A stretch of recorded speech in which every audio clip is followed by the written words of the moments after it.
പറഞ്ഞ സത്യത്തെ അങ്ങനെ തന്നെയാണ് കേട്ടോ എന്ന് ഉറപ്പിച്ച് പറയുന്നതിനുമാണ് ഈ ഉ ഉപയോഗിക്കുന്നത്. അടുത്ത പറയുന്നു തത് അന്തഃ അസ്യ തദന്തരസ്യ തത് അന്തഃ അസ്യ. അടുത്തത് തത് ഉ സർവസ്യ അസ്യ തതു സർവസ്യ അസ്യ. ബാഹ്യതഃ. ഇങ്ങനെയാണ് ഇതിൻ്റെ പദച്ഛേദം വരുന്നത്. ഇതിൻ്റെ അന്വയം ഗദ്യരൂപത്തിലും കൂടെ അതൊന്ന് കുറിച്ച് വയ്ക്കുക. അപ്പോൾ നമുക്ക് ആശയഗ്രഹണത്തിന് എളുപ്പമായിരിക്കും. തത് ഏജതി തത് ന ഏജതി തത് ദൂരെ തത് ഉ അന്തികേ തത് അസ്യ സർവസ്യ അന്തഃ. അന്തരഹ എന്ന് പറയരുത് കേട്ടോ. അന്തഃ എന്നുള്ളത് വിസർഗം ലോപിച്ചാണ്. വിസർഗത്തിന് രേഖാദേശം വന്നപ്പോഴാണ് അന്തരസ്യ എന്ന് വന്നിരിക്കുന്നത്. തത് അന്തഃ തത് അസ്യ സർവസ്യ അന്തഃ തത് ഉ അസ്യ സർവസ്യ ബാഹ്യതഃ എന്ന് അന്വയം. ഇതൊക്കെ നമ്മൾ കഴിഞ്ഞ ക്ലാസ്സിൽ പറഞ്ഞതാണ്. ഇനി ഈ തത് തത് എന്നുള്ളത് കൊണ്ട് ഈശനെ അല്ലെങ്കിൽ പരമസത്യത്തെയാണ് പറയുന്നത്. തത് അതായത് ആ ആത്മസത്യം ഏജതി. ഏജതി മീൻസ് ചലിച്ചുകൊണ്ടിരിക്കുന്നു. അതായത് ഇവിടെ പരമസത്യം ചലിക്കുന്നതല്ല എന്ന് നമ്മൾ കഴിഞ്ഞ മന്ത്രങ്ങളിലൂടെയൊക്കെ പറഞ്ഞതാണ്. ഇപ്പോൾ സോപാധികം എന്ന അർത്ഥം എടുത്തോളണം. ഒരു ഉപാധിയിലേക്ക് പ്രതിബിംബിക്കുമ്പോഴാണ് ഈ പരമസത്യം ചലിക്കുന്നതായിട്ട് തോന്നുന്നത്. നമ്മളിലേക്ക് പ്രതിബിംബിച്ചിരിക്കുന്ന ഈശ്വരാംശം നാം എന്ന ജീവൻ വിവിധങ്ങളായ കർമ്മങ്ങളിൽ ഏർപ്പെടുമ്പോൾ ചലിക്കുന്നുണ്ട്. പക്ഷേ നമ്മൾ ചലിക്കുമ്പോഴും ചലിക്കാത്ത ഒരു ചൈതന്യം, ആ ഏകനായ സത്യം, ഏകമായ സത്യം നമ്മുടെ ഉള്ളിലുണ്ട് എന്നുള്ളത് ഓർക്കണം. അപ്പോൾ തത് ആ ആത്മതത്വം ഏജതി ചലിച്ചുകൊണ്ടിരിക്കുന്നു. തത് ന ഏജതി. ഒരേ സത്യത്തിൽ തന്നെ പരസ്പര വിരുദ്ധങ്ങളായ രണ്ട് കാര്യങ്ങൾ പറയാണ്. തത് ന ഏജതി, അത് ചലിക്കുന്നില്ല. അപ്പം നമുക്ക് ആകെ കൺഫ്യൂഷനായി. അത് ചലിക്കുന്നു എന്നും പറഞ്ഞു, അത് ചലിക്കുന്നില്ല എന്നും പറഞ്ഞു. ഒന്ന് ഓർത്തോളം, ഒന്ന് സ്വാഭാവികമായിട്ടാണ് ചലിക്കുന്നത്, നിരുപാധികമായി അത് ചലിക്കുന്നേയില്ല. അത് ബേസ് എടുത്തോളണം. ഒരു ഉപാധിയിലേക്ക് അത് പ്രതിബിംബിച്ചപ്പോഴാണ് കർത്തൃത്വ ഭോക്തൃത്വാദികൾ വന്ന് കർമ്മങ്ങളിലേക്ക് പെട്ടുപോകുമ്പോഴാണ് ചലിക്കുന്നതായിട്ട് തോന്നുന്നത്.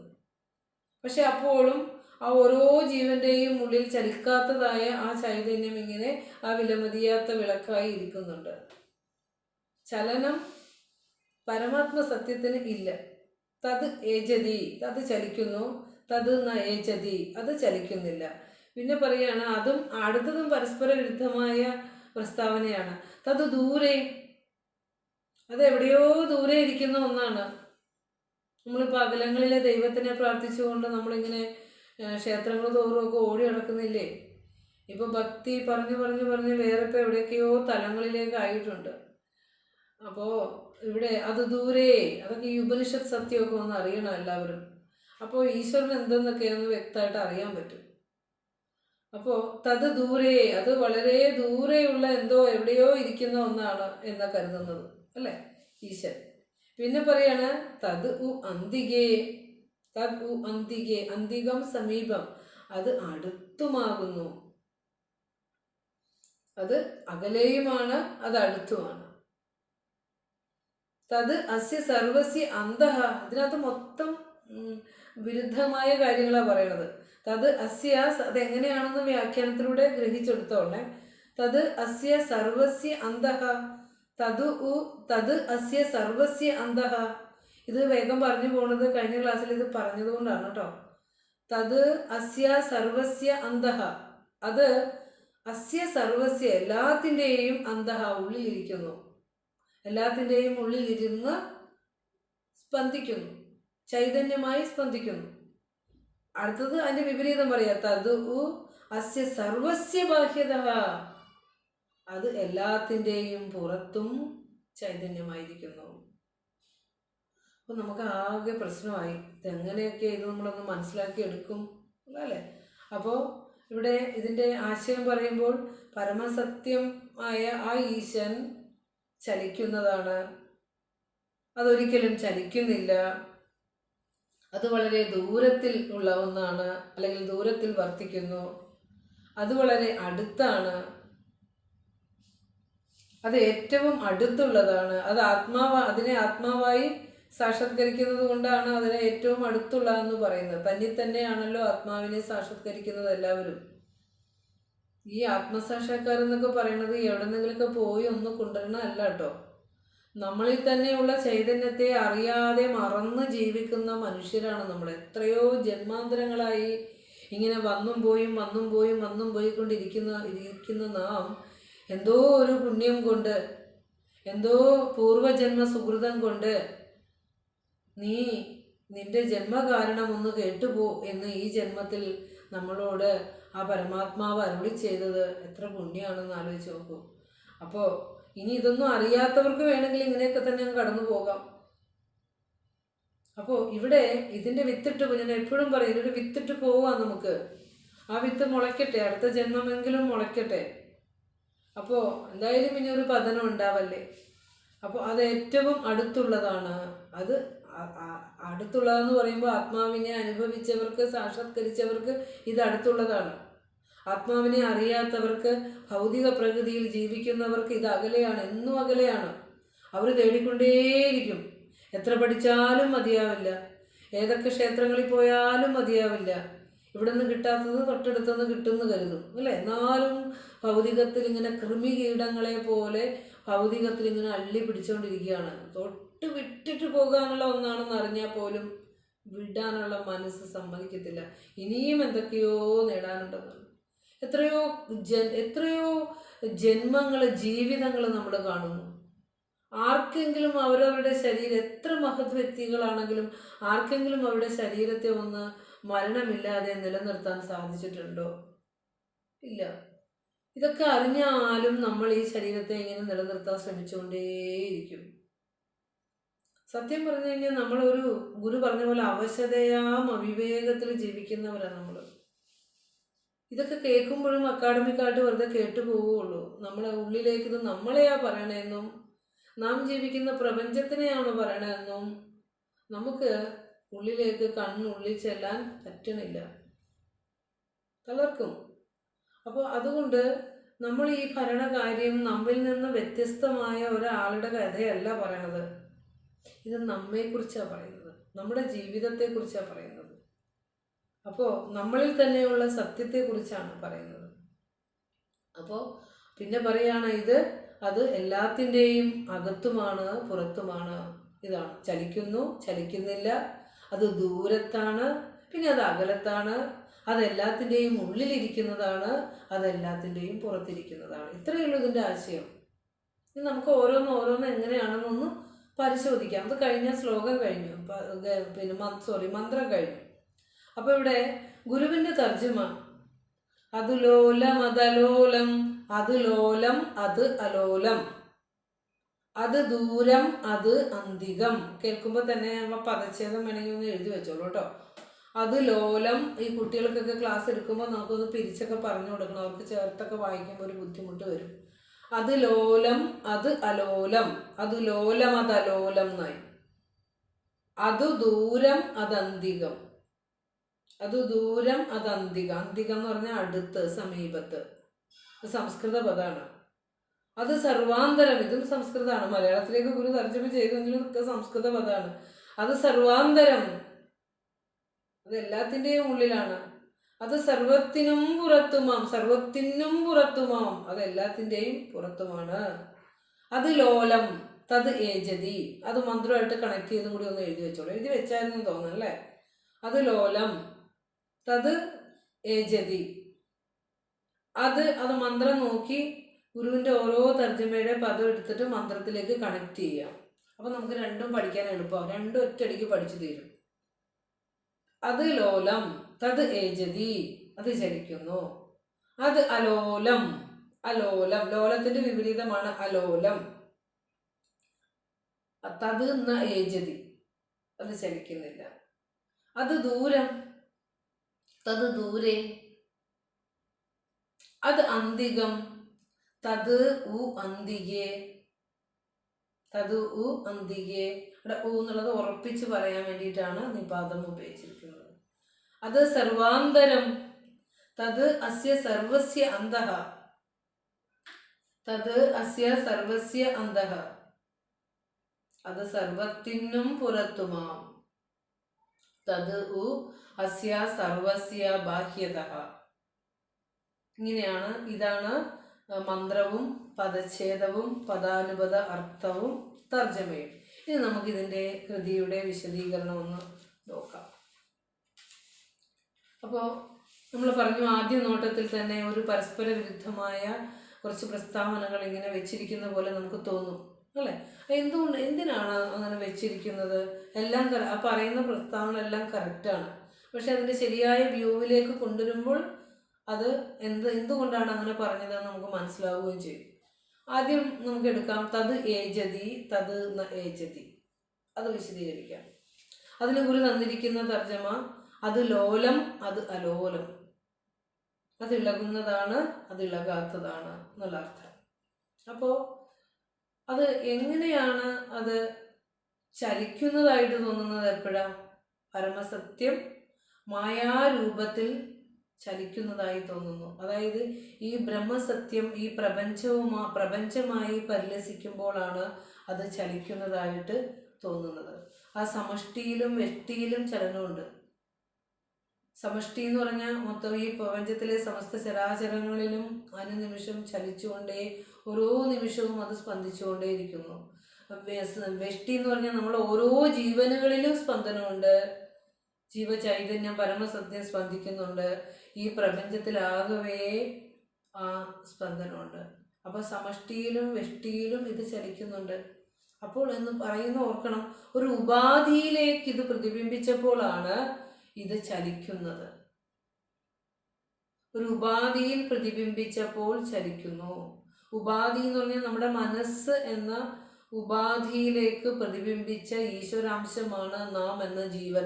ജീവാത്മാവ് എന്താണെന്ന് ചോദിച്ചാൽ അന്ധകരണത്തിലേക്ക് പ്രതിബിംബിച്ചിരിക്കുന്ന ഈശ്വര ചൈതന്യമാണ്. പ്രതിബിംബമാണ് നമ്മളൊക്കെ, ബിംബമല്ല. അപ്പോൾ പ്രതിബിംബം, ഇപ്പോൾ സൂര്യൻ്റെ പ്രതിബിംബം ഒരു ജലപാത്രത്തിലേക്ക് പ്രതിബിംബിക്കുമ്പോൾ അവിടെ ശ്രദ്ധിക്കണം, അവിടെ ആ സൂര്യൻ്റെ ചൂട് ആ വെള്ളത്തിലെ ജലത്തിനെ ചൂടാക്കുന്നുണ്ട്, പാത്രത്തിലെ വെള്ളത്തിനെ ചൂടാക്കുന്നുണ്ട്, അല്ലേ? നേരിട്ടല്ലല്ലോ, പ്രതിബിംബമല്ലേ, ആ കിരണങ്ങളല്ലേ, അതിൻ്റെ ശക്തിയല്ലേ ആ വെള്ളത്തിനെ ചൂടാക്കുന്നത്. അപ്പോഴും ബിംബത്തിന് എന്തെങ്കിലും കുഴപ്പമുണ്ടോ? എത്രയോ എത്രയോ ജലപാത്രങ്ങളിലേക്ക് അത് പ്രതിബിംബിക്കുന്നു. അവിടെയൊക്കെ പുറത്ത് വെള്ളം എടുത്തു വെച്ചാൽ അത് ചൂടാവുന്നില്ലേ, അല്ലേ? അപ്പോൾ നമ്മളും അതുപോലെ പരമാത്മ ചൈതന്യം ഒരു ഉപാധിയിലേക്ക് പ്രതിബിംബിച്ചിരിക്കുന്നു. ഇത് മനുഷ്യ ശരീരം എന്ന ഉപാധിയിൽ വന്നിരിക്കുന്നു, അത്രയേ ഉള്ളൂ, ആണ് സത്യം. അപ്പോൾ ഉപാധിയിലേക്ക് പ്രതിബിംബിക്കുമ്പോൾ ചലനമുണ്ട്. അതായത് മായാരൂപത്തിൽ, അതായത് ബ്രഹ്മശക്തി സ്പന്ദിച്ച് പ്രപഞ്ചമായതിനെയാണല്ലോ നമ്മൾ മായ എന്ന് പേരിട്ടേക്കുന്നത്. മായ എന്ന് പേരിടാൻ കാരണം അത് ഉണ്ടായി നിലനിന്ന് നശിക്കുന്നത് കൊണ്ടാണ്. പിന്നെ ഈ കാണുന്നതിൻ്റെ രൂപം അതല്ല എന്തായാലും, അതുകൊണ്ടാണ് മായ എന്ന് വിളിച്ചത്. അപ്പോൾ അതായത് പ്രപഞ്ചമായി പരിലസിക്കുമ്പോൾ അല്ലെങ്കിൽ മായാരൂപത്തിൽ പരിലസിക്കുമ്പോൾ അത് ചലിക്കുന്നതായി തോന്നും. അപ്പോൾ ചലിക്കുന്നത് എവിടെയാണെന്ന് ചോദിച്ചാൽ ഒരു ഉപാധിയിൽ പ്രതിബിംബിച്ചപ്പോൾ ചലിക്കുന്നു. ഇനി മായ അതീത രൂപത്തിൽ അത് ചലിക്കാത്തതാണ്. അപ്പോൾ നമ്മൾ ഒത്തിരി പ്രാവശ്യം ഉദാഹരണം പറഞ്ഞിട്ടുള്ളതാണ്. നമുക്ക് കർത്തൃത്വമുണ്ട്, ഭോക്തൃത്വമുണ്ട്, നമ്മൾ നടക്കുന്നു, ഇരിക്കുന്നു, നമ്മൾ ചലനമുണ്ട്. പക്ഷെ നമ്മുടെ ഉള്ളിലുള്ള ആത്മചൈതന്യം, വിലമതിയാത്ത വിളക്ക്, സർവ്വതിനും സാക്ഷിയായി ചലിക്കാതിരിക്കുന്നില്ലേ? നമ്മളിൽ തന്നെ നോക്കിയാൽ മതി, ചലിക്കുന്നുണ്ട്, ചലിക്കുന്നുമില്ല. മനസ്സിലാകാൻ തോന്നുന്നു. അതായത് ബ്രഹ്മത്തിൻ്റെ ചൈതന്യത്താൽ, ആ ശക്തി ചൈതന്യത്താൽ, ആ പ്രതിബിംബത്തിൻ്റെ ചൈതന്യത്താൽ നമ്മൾ കൈയും കാലും ഒക്കെ അനക്കി നടക്കുന്നു, മനസ്സുകൊണ്ട് ചിന്തിക്കുന്നു, കണ്ണുകൊണ്ട് കാണുന്നു, എല്ലാം ചെയ്യുന്നുണ്ട്. നമ്മൾ പ്രവൃത്തി സഹിതമായിട്ട് ഇവിടെ നിൽക്കുന്നുണ്ട്. പക്ഷെ എല്ലാം ചെയ്യുമ്പോഴും സാക്ഷിയായിട്ട് ഇതൊന്നും അല്പം പോലും ഇത് ഏശാതെ ആ പരമസത്യം നിശ്ചല സത്യമായി വർത്തിക്കുന്നുണ്ട്. അവിടെ തന്നെ തത് ഏജതി തന്നേജതി നമുക്ക് കിട്ടിക്കഴിഞ്ഞു. അവിടെ തത് ഏജതി, തത് ന ഏജതി എന്ന് പറയുന്നിടത്ത് രണ്ടെടുത്തുകൊണ്ട് തത് തത് തത് എന്ന വാക്കിൻ്റെ അർത്ഥം അത് എന്നാണ് കേട്ടോ, അത്. അപ്പോൾ രണ്ടിലും ഏകമായി നിൽക്കുന്ന തത് പരമസത്യമാണ്. ഒന്ന് ചലിക്കുന്നു, ഒന്ന് ചലിക്കുന്നില്ല. സോപാധികമായി ചലിക്കുന്നു, നിരുപാധികമായി ചലിക്കുന്നില്ല. സോപാധികം എന്ന് പറഞ്ഞാൽ ഒരു ഉപാധിയിലേക്ക് പ്രതിബിംബിച്ചപ്പോൾ. എത്ര ഉപാധികളുണ്ട് ഈ പ്രപഞ്ചത്തിലെ സമസ്ത ചരാചരങ്ങളിലും ഓരോ ഉപാധിയാണ്. അപ്പോൾ അതിലേക്ക് ചലിച്ചപ്പോൾ അത് ചലിക്കുന്നുണ്ട്, അതിലേക്ക് പ്രതിബിംബിച്ചപ്പോൾ അത് ചലിക്കുന്നുണ്ട്. പക്ഷെ അങ്ങനെ ചലിക്കുമ്പോഴും ചലിക്കാത്ത ചൈതന്യമായി ഓരോരുത്തരിലും അത് ഇരിക്കുന്നുമുണ്ട്. അങ്ങനെയൊക്കെ ഒന്ന് മനസ്സിലാക്കുക അത്. അപ്പോൾ ഇവിടെ രണ്ട് വസ്തുതകളാണ് പറയുന്നത്. ഒന്നിൽ അത് ലോലമെന്നും അത് അലോലമെന്നും, അത് ഏജതി എന്നും തത് എന്ന ഏജതി എന്നും. അപ്പോൾ രണ്ടിലും അത് എന്ന് പറയുന്നത് ആ പരമസത്യമാണ് എന്നറിയണം. രണ്ടും ഒരേ വസ്തുവിനെ കുറിച്ചുള്ളതാണ്. ആദ്യം ആ ഒന്ന് പരമമായ സത്യവുമാണ്. തത് എന്ന് പറയുന്നത് പരമമായ സത്യത്തെ കുറിക്കുന്ന പദമാണെന്ന് ഓർക്കുക. ഇനി ആ സത്യത്തെ നമുക്ക് എവിടെ സാക്ഷാത്കരിക്കാം? അത് അവനവനിൽ തന്നെയാണ് സാക്ഷാത്കരിക്കാൻ പറ്റുള്ളൂ. ആ സത്യത്തെ അറിയണമെങ്കിൽ തന്നിലേക്ക് പോകണം. അതുകൊണ്ടാണ് ശാസ്ത്രലോകത്തിന് പ്രപഞ്ച സത്യത്തെ അറിയാൻ പറ്റാത്തത്. അവരവരിലേക്ക് സാക്ഷാത്കരിക്കണം ആ സത്യത്തെ, അവരവരിലേക്ക് ആ നിശ്ചല സത്യത്തെ അറിയണം എന്നർത്ഥം. ഇനി നമ്മൾ ഓരോരുത്തരും ചലിക്കുന്നുണ്ട്. അത് ആരുടെ ചലനമാണെന്ന് ചോദിച്ചാൽ ഈശ്വരന്റെ ചലനമാണ്. അവിടെയാണ് വരുന്നത്. നമ്മളെല്ലാവരും ചലിക്കും. നിങ്ങൾക്ക് മനസ്സിലാകാത്ത പോലെ തോന്നുന്നതൊക്കെ അങ്ങ് വിട്ട് കളയും. മനസ്സിലാക്കുന്ന ഒരു പോയിന്റ് കിട്ടിയാലും മതി. അതുകൊണ്ടാണ് ഇങ്ങനെ പലതും പറയുന്നത്. അതായത് നമ്മൾ ഓരോരുത്തരും, അപ്പം നമുക്ക് സംശയം വരാം, നമ്മളിങ്ങനെ ചലിക്കുന്നുണ്ട്, എത്രയോ നമ്മൾ ഒരു നിമിഷം പോലും കർമ്മരഹിതമായി ഇരിക്കുന്നില്ല, പിന്നെ അത് ചലിക്കുന്നില്ല എന്ന് പറയണത് എന്താ എന്ന് ചോദിച്ചാൽ, അപ്പം നമ്മൾ ഓരോരുത്തരും ചലിക്കുന്നുണ്ട്. ആ ചലനം ആരുടെയെന്ന് ചോദിച്ചാൽ ഈശ്വരൻ്റെ ആണ്. ഈശ്വരന് ചലനമില്ല. അങ്ങനെ പറയാൻ കാരണം എന്താന്ന് പറയട്ടെ. നമ്മൾ കഴിഞ്ഞതിലും പറഞ്ഞു, ഒരു അണുവിൽ ഒരു കുഞ്ഞണു പോലും ആ പരമസത്യത്തിൻ്റെ ചൈതന്യമല്ലാത്തതായിട്ട് ഈ പ്രപഞ്ചത്തിലില്ല. അതുകൊണ്ടാണ് അത് ചലിക്കുന്നില്ല എന്ന് പറഞ്ഞത്. അതിന് ഇളകി മാറാൻ ഒരു പ്രത്യേകത ഇല്ലാത്തൊരിടയില്ല. സർവത്ര നിറഞ്ഞു നിൽക്കുന്നത് കൊണ്ട്. അതാണ് ഗുരു ദർശനമാലയിൽ പറയുന്നത്, അസ്ഥി ചെയ്ത് സദ്ഗനം, കട്ടിപിടിച്ച സത്യം, എല്ലായിടത്തും നിറഞ്ഞിരിക്കുന്ന ചൈതന്യത്തിന് ഇളകാൻ സാധ്യമാകുകയില്ല. ഒരു പാത്രത്തിൽ നിറയെ ഒരു വസ്തു നിറച്ച് വെച്ചാൽ, ഒരു ദ്രാവകം നിറച്ച് വെച്ചാൽ, ടൈറ്റായിട്ട് വെച്ചാൽ അതിന് അങ്ങോട്ടും ഇങ്ങോട്ടും ഇളകാൻ പറ്റില്ലല്ലോ. അതുപോലെ ഈ സർവവ്യാപിയായിരിക്കുന്നതിനാൽ, ഒരു കുഞ്ഞണുവിൽ പോലും നിറഞ്ഞിരിക്കുന്നതിനാൽ അതിന് ഒരിടത്തേക്കും ഇളകാനായിട്ട് പറ്റില്ല. അതുകൊണ്ട് തത് ന ഏജതി. അപ്പോൾ വെറുതെ നമ്മൾ സങ്കല്പിക്കുക, നമ്മൾ കടൽ തീരത്തൊക്കെ പോകുന്നതാണ്, ഒരു കടൽ വെറുതെ ഇങ്ങനെ സങ്കല്പിക്കുക. അതിൽ മനസ്സിലൊന്ന് കണ്ടു നോക്കി, അതിലെത്രയോ തിരകൾ അനുനിമിഷം ഉണ്ടാകുന്നുണ്ട് ആ കടലിൽ. അനുനിമിഷം നമ്മൾ നോക്കിയിരുന്ന ഒന്നിന് പിറകെ ഒന്നായിട്ട് ഇങ്ങനെ നിരവധി തിരകൾ ഇങ്ങനെ ഉണ്ടാകുന്നുണ്ട്. അപ്പോൾ നമുക്ക് തോന്നുന്നത് എന്താ, ഓരോ തിരയും വെറുതെ അതൊന്ന് മനസ്സിൽ കാണുക, ഓരോ തിരയും വേറെ ആണെന്നല്ലേ നമ്മൾ ചിന്തിക്കുന്നത്. ആ കാണുന്ന ഓരോ തിരയും നമ്മളെ സംബന്ധിച്ചിടത്തോളം അടുത്ത തിര വന്നു നമ്മൾ പറയും. ഓരോ തിരയും വേറെ ആണെന്ന് തോന്നും.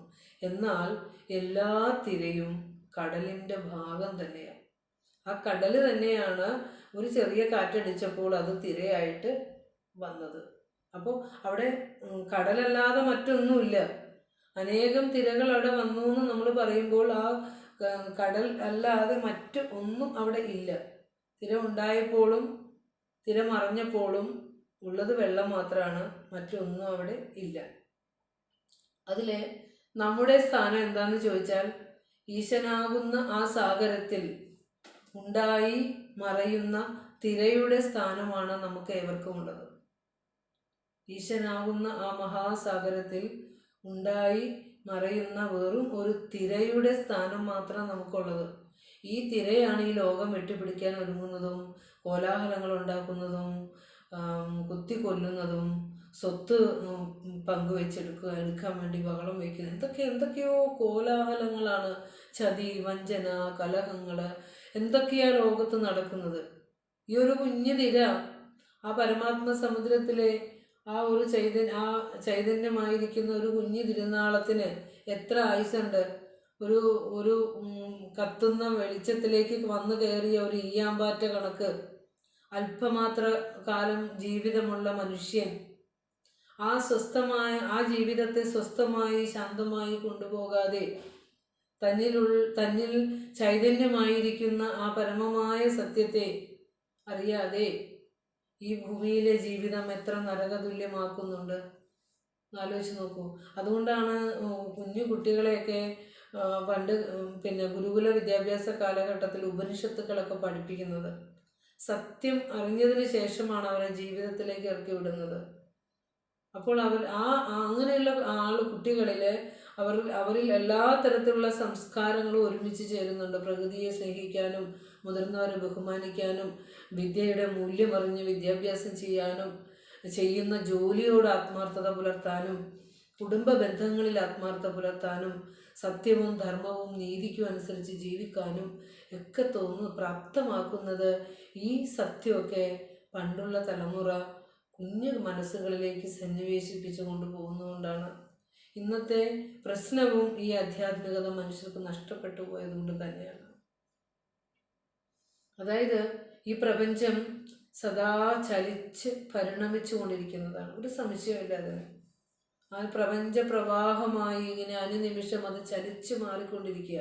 നമുക്ക് തന്നെ കാണാം. ഒരു മരണ വീട്ടിൽ നമ്മളൊന്ന് അല്പസമയം പോയി നിന്നാൽ നമുക്ക് പെട്ടെന്ന് തന്നെ വല്ലാത്ത ഒരു വിരക്തി ജീവിതത്തിൽ അനുഭവപ്പെടും. അദ്ദേഹം ഉപയോഗിച്ച വസ്തുക്കൾ അവിടെയുണ്ട്, അന്ന് വരെ ചെയ്തു വെച്ച് പൂർത്തിയാക്കി വെച്ച കാര്യങ്ങൾ അവിടെയുണ്ട്, പറഞ്ഞു വെച്ച കാര്യങ്ങളുണ്ട്, എല്ലാം ഉണ്ട്. പക്ഷേ എല്ലാം ഇട്ട് ഒരൊറ്റ നിമിഷം കൊണ്ട് അങ്ങോട്ട് പോയേക്കുക. വെറുതെ ഒന്ന് ചിന്തിച്ച് നോക്കിയാൽ മതി. അത്രയും നമ്മുടെയൊക്കെ ലൈഫ് എത്ര നശ്വരമാണെന്ന് ആലോചിച്ച് നോക്കും.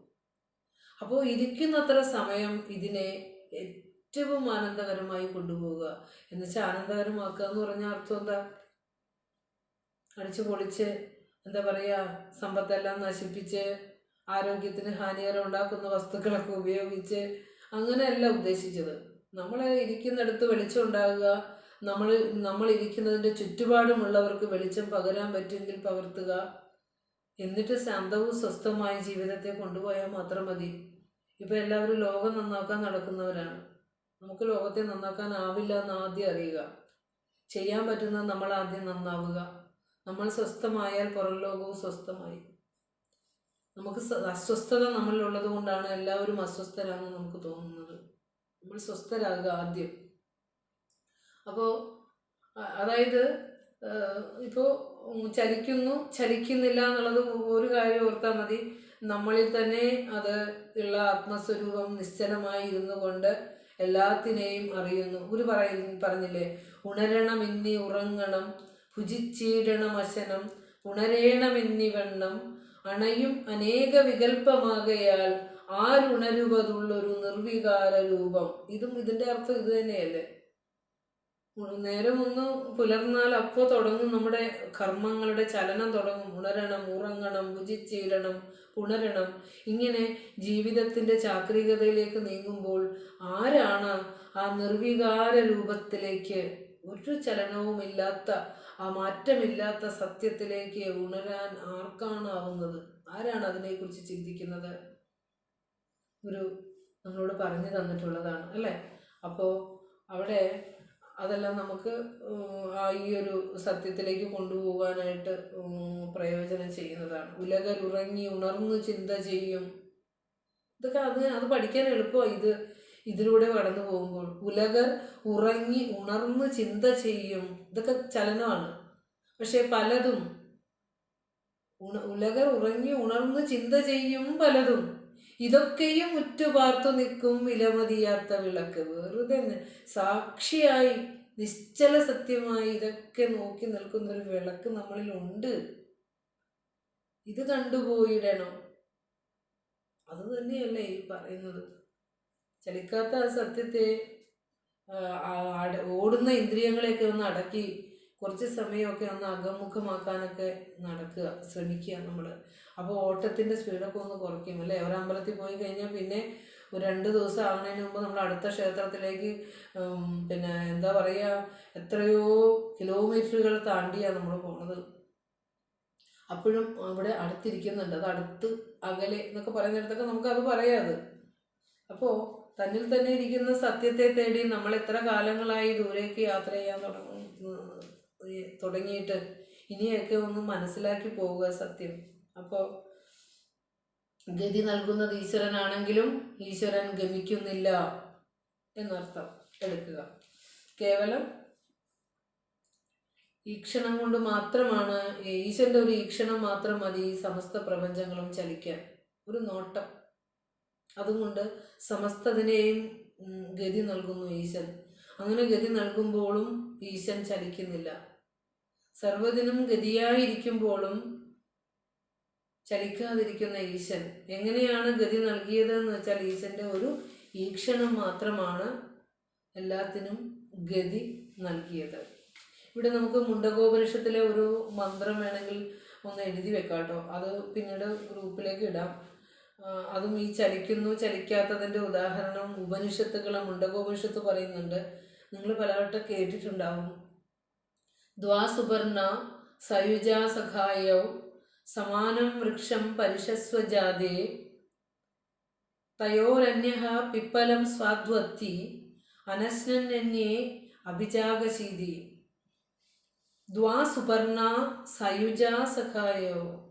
സയുജ എപ്പോഴും ഒരുമിച്ചിരിക്കുന്നവരും കൂട്ടുകാരികളും അല്ലെ. സയുജ ദ്വാസുപർണ 2 പേര്, സ്വർണ്ണ നിറത്തിലുള്ള രണ്ട് പക്ഷികള്. സയുജ സഖായോ എപ്പോഴും ഒരുമിച്ച് കൂടി നടക്കുന്നവരും കൂട്ടുകാരികളുമായ 2 പക്ഷികൾ. സമാനം വൃക്ഷം പരിഷസ്വ, ഒരൊറ്റ മരത്തിലിരിക്കുക. കൂട്ടുകാരികളായ സ്വർണ്ണവർണ്ണത്തിലുള്ള ഇണപിരിയാത്ത 2 കൂട്ടുകാരികൾ ഒരു വൃക്ഷത്തിലിരിക്കുകയാണ്. ആ കഥയിലൂടെ ഇത് ജീവാത്മാവിനെയും പരമാത്മാവിനെയും ഉപനിഷത്ത് പരിചയപ്പെടുത്തുകയാണ്. 2 കൂട്ടുകാരികളായ പക്ഷികളെ ഒരു സമാനം വൃക്ഷം പരിഷസ്വ, ഒരു മരത്തിൽ ഇങ്ങനെ ഇരിക്കുകയാണ്. അപ്പോൾ ആ കൂട്ടുകാരിൽ ഒരു പക്ഷി, അതായത് ജീവാത്മാവായ പക്ഷി എന്ത് ചെയ്യുന്നു? തയോരന്യഹ, ആ 2 പേരിൽ ഒരാള് പിപ്പലം, ഈ അത്തിപ്പഴം സ്വാദ്വത്തി, സ്വാദോടുകൂടി ഇങ്ങനെ അത്തി ഭുജിച്ചുകൊണ്ട് ഒരെണ്ണം കൊത്തും, അത് അതിൻ്റെ മധുരം അറിഞ്ഞു, പിന്നെ അടുത്തത് കൊത്തും, അടുത്തത് കൊത്തി ചലിച്ച് പോവുക. അപ്പോൾ അത് സുഖദുഃഖങ്ങളായിട്ട് നമുക്ക് എടുക്കാം. ഒരു മരം, ആ മരം എന്നുള്ളത് നമ്മുടെ ശരീരമായിട്ട് എടുക്കാം, ജീവാത്മാവും പരമാത്മാവും എടുക്കാം അല്ലേ. പരമാത്മാവ് സർവ്വതിനും സാക്ഷിയായിരിക്കുമ്പോൾ ആ ജീവൻ പ്രതിബിംബിച്ചിരിക്കുന്ന ആ അന്ധകരണത്തിൻ്റെ വാസനയാൽ എന്ത് ചെയ്യും? ഓരോ പഴങ്ങളും കൊത്തി പോവുക എന്ന് പറഞ്ഞാൽ സുഖവും ദുഃഖവും ഒക്കെ അനുഭവിച്ച് ഇങ്ങനെ അതിലെ കർത്തൃത്വവും ഭോക്തൃത്വവും ഒക്കെ വെച്ച് ഇങ്ങനെ ആ ഒരു പക്ഷി ഇങ്ങനെ കൊത്തിപ്പറിക്ക് നീങ്ങുകയാണ്. മറ്റേത് അനശ്നൻ, ഒന്നും ഭക്ഷിക്കാതെ അന്യേ, മറ്റേ പക്ഷി പരമാത്മായ പക്ഷി അഭിജാഗശീതി, വെറുതെ ഇങ്ങനെ നോക്കിക്കൊണ്ടിരിക്കുന്നു അല്ലേ. അപ്പോൾ ഈ അത് തന്നെ ഞാൻ പറഞ്ഞത്, ഉപാധിയിലേക്ക് പ്രതിബിംബിച്ചപ്പോൾ, സ്വാഭാവികമായി പ്രതിബിംബിച്ചപ്പോഴാണ് അത് ചലനം ഉള്ളതായിട്ട് തോന്നുന്നത്. അപ്പോൾ വൃക്ഷം ഒരു ശരീരമായിട്ട് എടുത്താൽ ജീവാത്മാവിനെയും പരമാത്മാവിനെയും ആ 2 കിളികളിലൂടെ നമ്മളിലേക്ക് പറഞ്ഞു തരികയാണ്. അതിൽ ജീവാത്മാവായ കിളിയാണ് വാസനാ പ്രേരിതമായിട്ട് ഭൗതിക രസാനുഭൂതികൾ അനുഭവിച്ച് ചലിച്ച് മാറുന്നത്. അത് ചലിച്ചിറങ്ങും തോറും അതിൻ്റെ സ്വർണ്ണ നിറത്തിന് മങ്ങലേറ്റ് വരണുണ്ട്. ഗുരു പറഞ്ഞില്ലേ 1000 തരം ഇരുണ്ട്. ഓരോരോ ചിത്തവൃത്തികളിൽ പെട്ട് പോകുമ്പോൾ ആ സ്വാഭാവികത നഷ്ടപ്പെട്ടിട്ട് അത് എന്ത് പറ്റുന്നു? ഇരുണ്ട് പോകുന്നു എന്ന് പറയുന്നുണ്ട്. അപ്പോൾ അവിടെ നമുക്ക് ആ കഥ നമുക്ക് ഉപയോഗിക്കാം കേട്ടോ. പിന്നെ ഇവിടെ അടുത്തത് നമുക്ക് നോക്കാം. തത് ദൂരെ തത് അന്തികെ. അപ്പോൾ ഏതെങ്കിലും ഒരു ഉദാഹരണത്തെ പിടിച്ചിട്ടത് മനസ്സിലാക്കുക. ഒരു ഉദാഹരണം മനസ്സിലാക്കിയാൽ മതി. ചലിക്കുന്നു, ചലിക്കുന്നില്ല. സ്വാഭാവികമായി അത് ചലിക്കുന്നു, നിരുപാധികമായി ആത്മസത്യം ചലിക്കുന്നില്ല. അത്ര എടുക്കുക. അടുത്ത നോക്കൂ, തത് ദൂരെ തത് അന്തികെ. തത് ദൂരെ തത് ഉ അന്തികെ. അത് ദൂരെയാണ്, എന്നാൽ അത് സമീപത്തുമാണ്, അടുത്തുമാണ്. ദൂരെ. അപ്പോൾ നമുക്ക് നോക്കാം അത്. അതായത് ഭൗതിക സുഖങ്ങളുടെ പുറകെ ഓടുന്ന മനുഷ്യർക്ക് അല്ലെങ്കിൽ ദേഹാത്മബുദ്ധികൾക്ക് എന്നും ഈ സത്യം ദൂരെയാണ്. അവർക്കിത് അനുഭവവിഷയമാകുന്നില്ല. ഇപ്പൊ എന്തുകൊണ്ടാണ് ഈശാവാസ്യ ഉപനിഷത്ത് കേൾക്കണമെന്ന് പറഞ്ഞു വന്നത്? ഏതൊക്കെയോ ഒരു സ്പാർക്ക് നമ്മളിൽ കിടപ്പുണ്ട്. കാരണം ഭൗതിക സുഖങ്ങൾക്ക് അപ്പുറം ഒരു സുഖം തനിക്ക് ഇതിൽ നിന്ന് കിട്ടുന്നുണ്ട് എന്നൊരു ഒരു ചെറിയ, അല്ലെങ്കിൽ അധികമൊന്നും ആയിട്ടില്ല, നമ്മൾ ഒരു ചെറിയ ലാഞ്ചന ഇവിടെ ഉണ്ട്. അതുകൊണ്ടാണ് നമുക്ക് ഓടി ഓടി ഇത് മനസ്സിലാകട്ടെ, മനസ്സിലാകാതിരിക്കട്ടെ, നമുക്കിതൊന്ന് കേൾക്കാം എന്ന് പറഞ്ഞ് വരുന്ന. അതുകൊണ്ടാണ്, അല്ലാതെ ഒന്നുമല്ല. അതുകൊണ്ടാണ് ഞാൻ പറഞ്ഞത്, നിങ്ങൾ ഉപനിഷത്ത് ദർശനമാണ്, എല്ലാവരുടെയും ഗ്രാഹ്യം ഒന്നായിരിക്കില്ല, എന്നാലും മനസ്സിലായാലും മനസ്സിലായില്ലെങ്കിലും കേട്ടുകൊണ്ടേയിരിക്കുക. തശ്രവണം എന്ന് പറയാറില്ല, തത് കഥനം, കേൾക്കുക, പറയുക, പരസ്പരം അതിനെക്കുറിച്ച് സംസാരിക്കുക. അതല്ലാതെ നമുക്കൊന്നുമില്ല ഈ ജന്മത്തിൽ പറയാൻ. എല്ലാം നിരർത്ഥകമാണ്. ബാക്കിയുള്ള കാര്യമൊക്കെ നിരർത്ഥക, അവിടെ ഇട്ടേച്ച് പോകാനുള്ളതാണ്. ഇതുമാത്രം നമ്മൾ ഇട്ടിട്ട് പോവില്ല. നമ്മുടെ അന്ധകരണത്തെ സംസ്കരിക്കുക നമ്മൾ ചെയ്യണത്. അതിലൂടെ നമ്മൾ ആത്മചൈതന്യത്തിലേക്ക് സഞ്ചരിക്കുകയാണ് ചെയ്യണത്. അപ്പം അതുകൊണ്ടാണ് പറഞ്ഞത് കേൾക്കുക. തത് ദൂരെ തത് ഉ അന്തികെ. അത് ദൂരെയാണ്, അത് അടുത്താണ്. അപ്പം ദൂരെ എന്ന് പറയുന്നത് ആർക്കാണ്? ഒറ്റ പോയിന്റ് കുറിക്കുക. എന്താ കുറിക്കുക? മീൻസ് മനസ്സിലാക്കി വെക്കുക. ഭൗതിക വിഷയങ്ങളുടെ പുറകെ ഓടുന്നവർക്ക്, ദേഹാത്മബുദ്ധികൾക്ക് ഇത് അനുഭവ വിഷയമാകുന്നില്ല. അവർ എത്രമാത്രം ശാസ്ത്രശ്രവണം ആചാര്യന്മാരിൽ നിന്ന് ഗ്രഹിച്ചാലും വിഷയപങ്കിലമായ അവരുടെ മനസ്സിൽ, ഹൃദയത്തിൽ ആത്മവെളിച്ചം തെളിയുകയില്ല. കാരണം ഇത് പഠിച്ചറിയുന്നതല്ല. ഇപ്പോൾ ഏറ്റവും കൂടുതൽ ഒരു പ്രശ്നം വരുമ്പോൾ വിഷമിക്കുന്നവർ കൂടുതൽ ശാസ്ത്രജ്ഞാനം നേടിയവരായിരിക്കും. നമുക്ക് എന്തുകൊണ്ടാണ് ഇത്രയും പഠിച്ചിട്ടും മതിയാകുന്നില്ല, ഇനി അത് പഠിക്കാം, ഇത് പഠിക്കാം, മറ്റത് പഠിക്കാം എന്ന് പറഞ്ഞ് നമ്മളിങ്ങനെ ഓടുക. ഓടണം എന്താണെന്ന് വെച്ചാൽ ഒരെണ്ണത്തിൽ നിന്ന് പോലും നമുക്ക് തത്വം ഗ്രഹിക്കാനായിട്ടില്ല. തത്വം ഗ്രഹിക്കാനാവാത്തതുകൊണ്ട് സംതൃപ്തി വരുന്നില്ല. അതുകൊണ്ടാണ് ഇതിനപ്പുറം എന്തോ അവിടെ സത്യം പറഞ്ഞാൽ ഇപ്പോൾ ഒരു അടുത്ത മെയ് മാസം 8 or 10 ഒരു വെബിനാർ വരുന്നുണ്ട് ശങ്കര ദർശനത്തിൽ. നോക്കുമ്പോൾ അപ്പോൾ ശങ്കരകൃതികളിലൂടെയൊക്കെ ഒന്ന് കുറച്ച് സഞ്ചരിക്കുമ്പോൾ ഗുരുവിൻ്റെ കൃതികളിലൂടെ പറയാത്ത ഒരു പുതിയ ടെക്സ്റ്റായിട്ടൊന്നും തോന്നില്ല നമുക്ക്. കാരണം ഋഷീശ്വരന്മാർക്ക് പറയാനുള്ള ദർശനം ഒന്നാണ്. ആ ഒരെണ്ണം അറിഞ്ഞു കഴിഞ്ഞാൽ നമ്മൾ പലതിൽ ഭ്രമിക്കില്ല. എനിക്ക് അത് വേണം ഇത് വേണമെന്ന് പറഞ്ഞ് പോവില്ല. ഈ ഒന്നിനെ തന്നെ നമ്മൾ എന്ത് ചെയ്യുക? നമ്മളിലേക്ക് തന്നെ അത് ധ്യാനിച്ചുറപ്പിക്കുക. അതിനുശേഷം നമുക്ക് കേൾക്കാം, ഒരു ആനന്ദത്തിന് വേണ്ടി, അല്ലെങ്കിൽ എപ്പോഴും അത് ആ സത്യത്തെ കേൾക്കുന്നതിന് വേണ്ടി കേൾക്കാം. എല്ലാം എടുത്ത് ബുദ്ധിയിൽ വെച്ച് പഠിച്ച് ഓർമ്മിച്ച് എഴുതി അതിന് പോകരുത്. നമ്മുടെ സ്വസ്ഥതയും ശാന്തതയും നഷ്ടപ്പെട്ടു പോകും. എന്തിനാണ് നമ്മൾ പഠിക്കണമെന്ന് വെച്ചാൽ നമ്മുടെ സ്വരൂപത്തെ തെളിയിക്കാനാണ്, നമുക്ക് ആനന്ദം കിട്ടാനാണ്, ശാന്തി കിട്ടാനാണ്. പഠനം ഒരു അശാന്തിയായിട്ട് മാറരുത്. അങ്ങനെ ആവരുത്. അതുകൊണ്ടാണ് പറയണത്, ഒരെണ്ണം കേട്ടാലും മതി, അനേകം ഓടി നടക്കാതെ കേട്ടതിനെ ഓർപ്പിക്കുക. അതാണ് പറയാനുള്ളത്.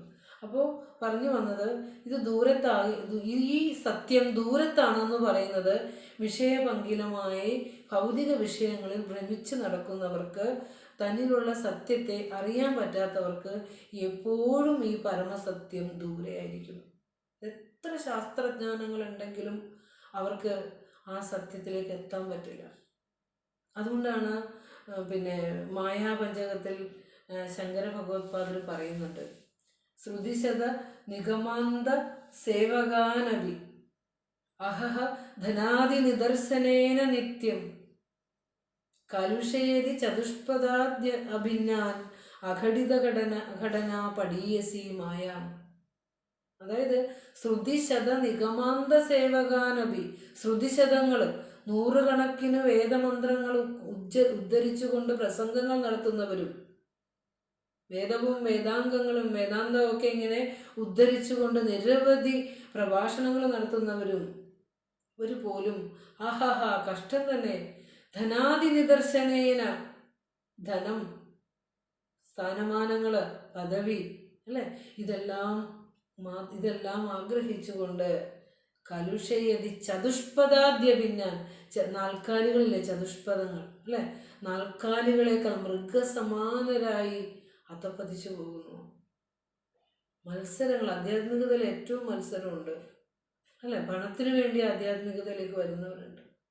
അപ്പോൾ അങ്ങനെയുള്ള കാര്യങ്ങളിലേക്ക് പോകുന്നവരിലേക്ക് സത്യം ഉള്ളിൽ ചെല്ലുന്നില്ല. സത്യം ഉള്ളിലേക്ക് പോയാൽ മാത്രമല്ലേ നമുക്ക് ഇതുകൊണ്ടുള്ള ശാന്തതയും സ്വസ്ഥയും അനുഭവിക്കാൻ പറ്റുള്ളൂ. ഇല്ലെങ്കിൽ അവർക്ക് ബോറടിക്കും. കുറേ കഴിയുമ്പോൾ ബോറടിക്കും, പിന്നെ മതിയും തോന്നും, അല്ലേ. പക്ഷെ നമുക്കിത് എത്ര പറഞ്ഞാലും മതിയാവില്ല. കാരണം എന്താണെന്ന് വെച്ചാൽ നമ്മളെക്കുറിച്ചാണ് പറയണത്.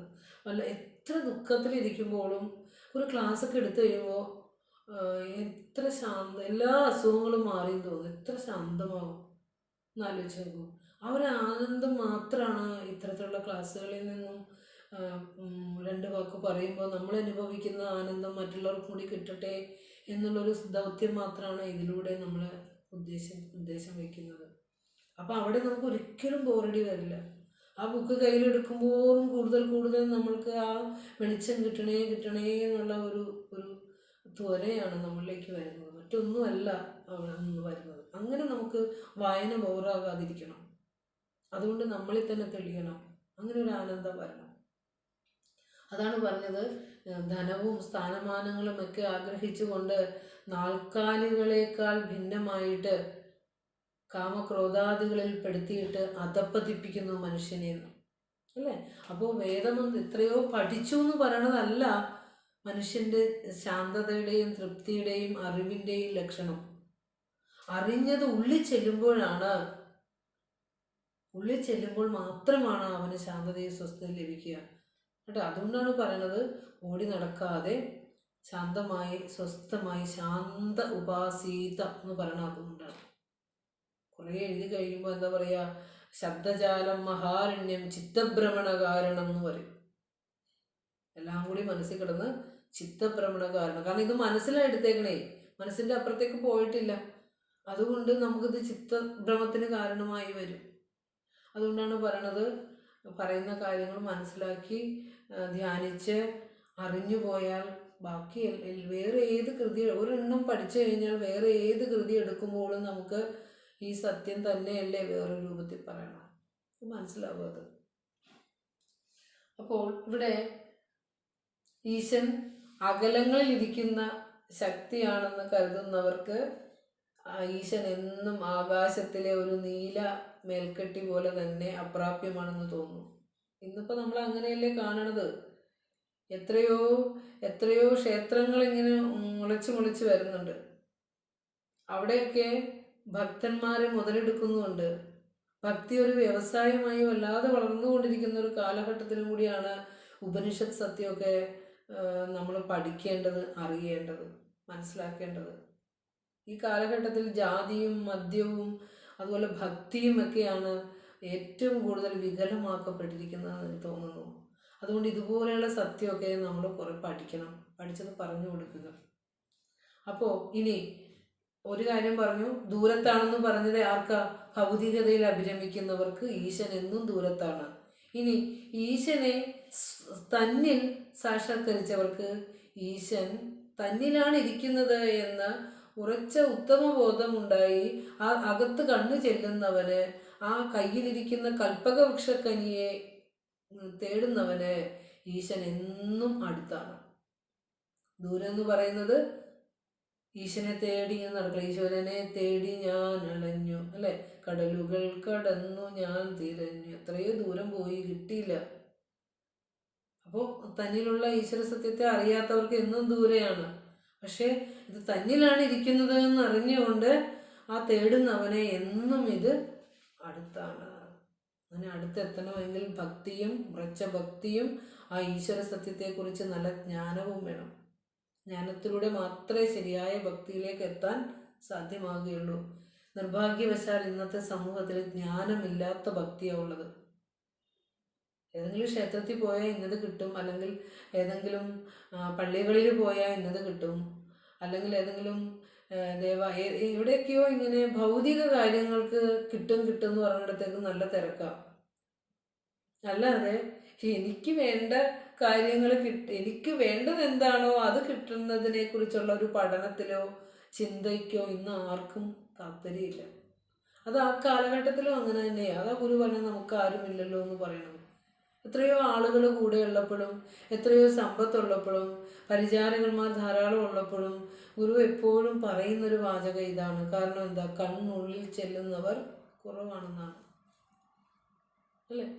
അപ്പോൾ അതിനൊക്കെ ഒരു മാറ്റം വരണം. ഈ ഉപനിഷത്ത് പഠിച്ചു കഴിയുമ്പോൾ നമ്മൾ മറ്റ് കൃതികളൊക്കെ ലേക്കൊക്കെ എത്താനുള്ള, നമ്മളെപ്പോഴും പറയുന്ന പോലെ ഒരു താക്കോല് നമുക്ക് കിട്ടും കേട്ടോ. അതിലേക്ക് നമ്മൾ സഞ്ചരിക്കണം. അപ്പോൾ പറഞ്ഞു തത് ദൂരേ തത് അന്തികേ.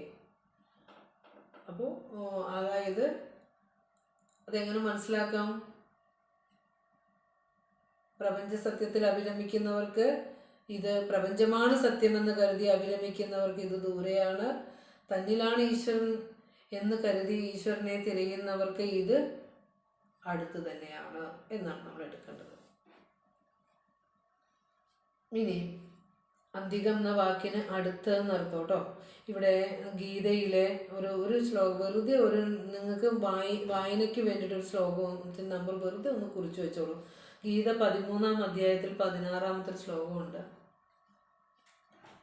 ഗീത 13-ാം അധ്യായം 16-ാം ശ്ലോകം കേട്ടോ. ബഹിരന്തരസ്യ നോക്കൂ. ബഹിരന്തശ്ച ഭൂതാനാം അജരം ചരമേവ ച സൂക്ഷ്മത്വാത് തദവിജ്ഞേയം ദൂരസ്ഥം ചാന്തികം തതെന്ന് പറഞ്ഞൊരു ഒരു മന്ത്രം കേട്ടോ. അതെല്ലാവരും ഒന്ന് കുറിച്ച് വയ്ക്കുക, അതൊന്ന് വായിക്കുക കൂടുതൽ കേട്ടോ. ബഹിരന്തശ്ച ഭൂതാനാം അജരം ചരമേവ ച സൂക്ഷ്മത്വാത് തദവിജ്ഞേയം ദൂരസ്ഥം ചാന്തികം ച തത്. അതായത് ബഹിരന്തശ്ച ഭൂതാനാം, ഭൂതാനാം ബഹിഹി അന്തശ്ച, ഈ പരമസത്യം ഭൂതാനാം ജീവജാലങ്ങളുടെ ബഹിഹി അന്തശ്ച അകത്തും പുറത്തുമുണ്ട്. പിന്നെ പറയാണ് അജരം ചരമേവച്ച, അത് ചലിക്കുന്നതും ചലിക്കാത്തതുമാണ്. സൂക്ഷ്മത്വാത് തത് അവിജ്ഞേയം, അതിസൂക്ഷ്മത കൊണ്ട് ഈ സത്യം ആർക്കും പിടികിട്ടുന്നില്ല. സൂക്ഷ്മത്വം കൊണ്ട് അത് പിടികിട്ടുന്നില്ല. ദൂരസ്ഥം ചാന്തികം ജതത്, അത് ദൂരെയാണ്, അത് അടുത്താണ്. ഈ ഭഗവത്ഗീതയും ഒക്കെ വേദ സത്യത്തെ പറയുന്നതാണ് കേട്ടോ. ഇതിഹാസമായ മഹാഭാരതത്തിൽ പെടുന്നതാണല്ലോ ഭഗവത്ഗീത. അതും വേദതത്വങ്ങളെ ഉള്ളടക്കി വെച്ചിരിക്കുന്നതാണ്. ഈ ഒരു മന്ത്രത്തിൽ, അത് ഈശാവാസ്യ ഉപനിഷത്തിൽ നമുക്ക് ഈ മന്ത്രം കൂട്ടിച്ചേർക്കാം, ഇത് പഠിക്കാം. നമുക്ക് ഇതിൻ്റെ വ്യാഖ്യാനമൊക്കെ ഒന്ന് നോക്കിപ്പോയാൽ ഏതോ 13-ാം അധ്യായത്തിൽ 16-ാം ശ്ലോകം വായിക്കുക കേട്ടോ. 16-ാം ശ്ലോകം കുറേ ശ്ലോകങ്ങൾ കൂടെയാണ്, കണക്റ്റഡ് ശ്ലോകാസ് ആണ്. അതിൽ ഒരെണ്ണാണിത്. ആദ്യത്തെ മാത്രം എഴുതി വെക്കുക. ബഹിരന്തശ്ച ഭൂതാനാം അജരം ചരമേവച്ച. ബാക്കി നിങ്ങൾ റെഫർ ചെയ്തോളുക കേട്ടോ. അടുത്തത് അപ്പോൾ തത് ദൂരേ തത് അന്തികേ, അത് ദൂരത്താണ്, അത് അടുത്താണ്. ആർക്കാണ് ഈ പരമസത്യം ദൂരെ, ആർക്കാണ് പരമസത്യം അടുത്തുള്ളത്? അതാണ് മനസ്സിലാക്കേണ്ടത്. അടുത്ത പറയാണ് തത് അസ്യ സർവസ്യ അന്തഃ, തത് അസ്യ സർവസ്യ അന്തഃ, തത് അസ്യ സർവസ്യ ബാഹ്യതഃ. അടുത്തത് കേട്ടോ, എൻ്റെ ലാസ്റ്റ് ഭാഗം വരികയാണ്. തത് അസ്യ സർവസ്യ അന്തഃ, അത് എല്ലാത്തിൻ്റെയും അകത്താണ്. തത് അസ്യ സർവസ്യ ബാഹ്യതഃ, അത് എല്ലാത്തിൻ്റെയും പുറത്താണ്. അത് സർവാന്തരം, അത് സർവത്തിനും പുറത്തുമാം. ഗുരു നമുക്ക്